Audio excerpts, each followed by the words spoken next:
Përshëndetje. Në botën e sotme, ku ritmi i jetës është i shpejtë dhe normat shoqërore ndryshojnë më shpejt se kur më parë, marrëdhëniet ndërpersonale po kalojnë një transformim të thellë. Pyetje se sa kohë duhet të qëndrojmë në një lidhje për të kuptuar nëse jemi gati për martesë, apo nëse bashkëtesa është mënyra më e mirë për të njohur, është bërë gjithnjë e më e zakonshme. Kur fillon një lidhje? Së pari duhet kuptojmë se çfarë është një lidhje. Jo çdo takim apo flirtim është lidhje. Lidhja fillon kur dy persona fillojnë të investojnë ndjenjat e tyre, kohë dhe energjinë e tyre në një marrëdhënie që kërkon afërsi emocionale dhe angazhim reciprok. Në këtë fazë, ndjenja është më e tepërt se një simpati kalimtare. Ajo është dëshira për të ndarë momente dhe për të ndërtuar diçka së bashku. Por shpesh njerëzit kanë ide të ndryshme për kohën dhe mënyrën si duhet të zhvillohet kjo lidhje. Por sa kohë duhet që të vendosësh për një martesë? Shumë njerëz duan një përgjigje të prerë, si për shembull, duhet të jesh së paku në një vit lidhje, apo duhet të jetosh së bashku 2 vjet. Por realiteti është më kompleks. Faza e parë, euforia romantike ose erosi romantik, zgjat 6 deri në 12 muaj. Në fillim të lidhjes, truri lëshon hormone të lumturisë, si dopamin dhe oksitocin, që na bëjnë të ndjehemi të lidhur dhe të eksituar. Në këtë periudhë, partneri duket perfekt dhe defektet mund të mos jenë fare të dukshme. Kjo fazë është e rëndësishme sepse krijon bazën e ndjenjës së dashurisë, por ajo është edhe rrezikshme për vendime të mëdha, sepse mund të mbulojë realitetin. Faza e dytë, njohja e vërtetë, 1 deri në 3 vjet.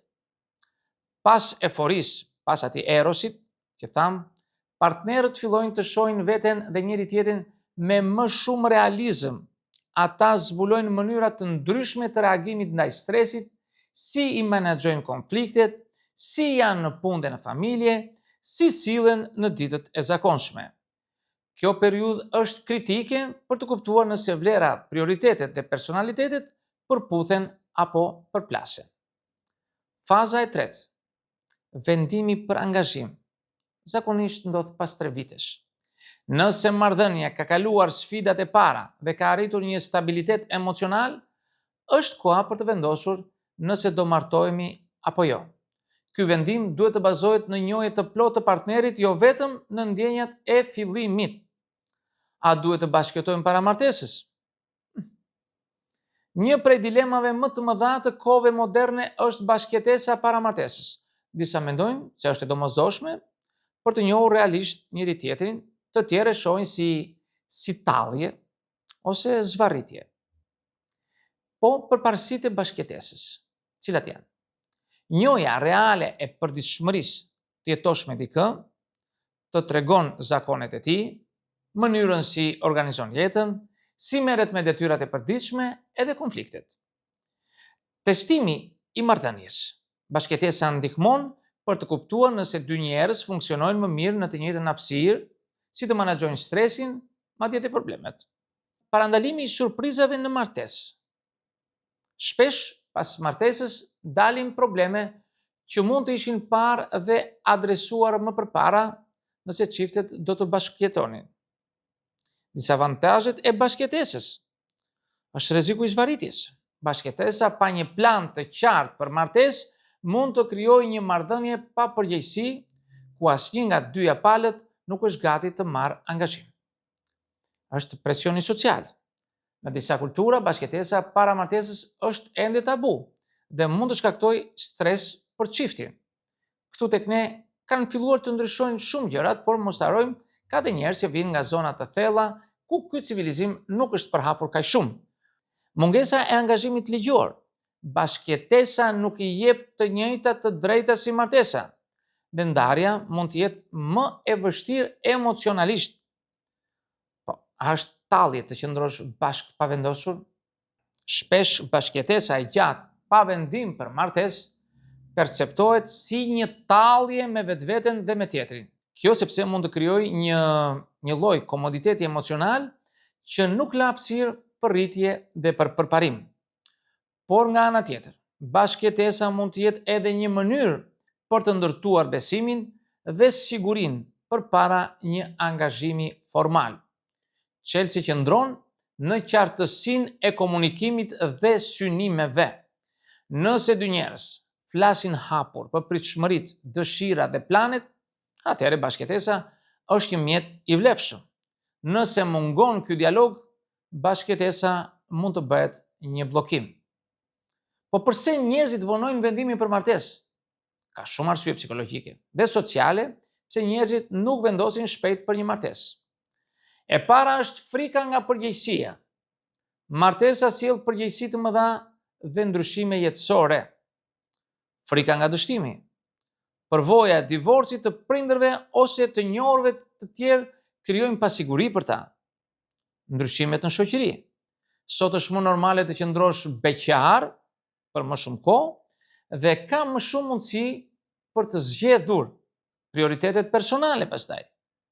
Karriera, edukimi dhe zhvillimi personal janë prioritetet numër 1 për shumë njerëz.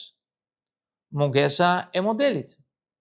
Ndonjëherë mungojnë shembuj të mirë të martesave të qëndrueshme. Po çfarë duhet të ndodhë në një lidhje që ajo të jetë e gatshme për martesë? Respekt i ndërsjellët. Të ndihesh i vlerësuar dhe i respektuar për atë që je. Komunikimi i hapur dhe i sinqert.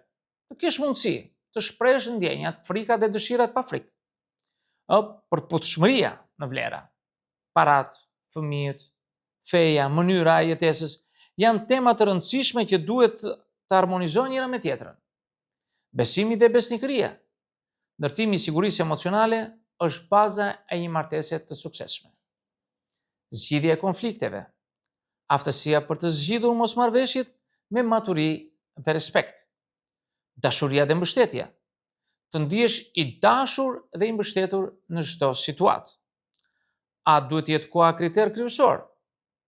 Koha është një tregues, por jo garanci absolute. Një marrëdhënie për 6 muajsh e ndërgjegjshme dhe e thellë mund të jetë më e qëndrueshme se një marrëdhënie 3 vjeçare e pavullnetshme. Është e rëndësishme që vendimi të mos bazohet vetëm në numrin e muajve apo viteve, por në cilësinë dhe thellësinë e lidhjes. Dhe si përfundim do të thosha se vendimi për martesë është një nga më të rëndësishmet në jetë. Nuk duhet të merret me ngut, por as të shtyhet pafundësisht. Njohja reale kërkon kohë, por dhe përkushtim, komunikim dhe reflektim të vazhdueshëm. Bashkëjetesa mund të jetë një mënyrë e mirë për të njohur partnerin, por vetëm nëse ka qartësi dhe synime të përbashkëta. Në fund, çdo çift duhet të gjejë ritmin dhe rrugën që i përshtatet më mirë, duke pasur parasysh realitetin, vlerat dhe nevojat e tyre. Miq, këtë do të thosha në këtë video.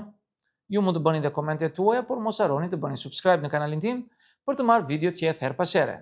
Dhe në videon tjetër, miru takofshi.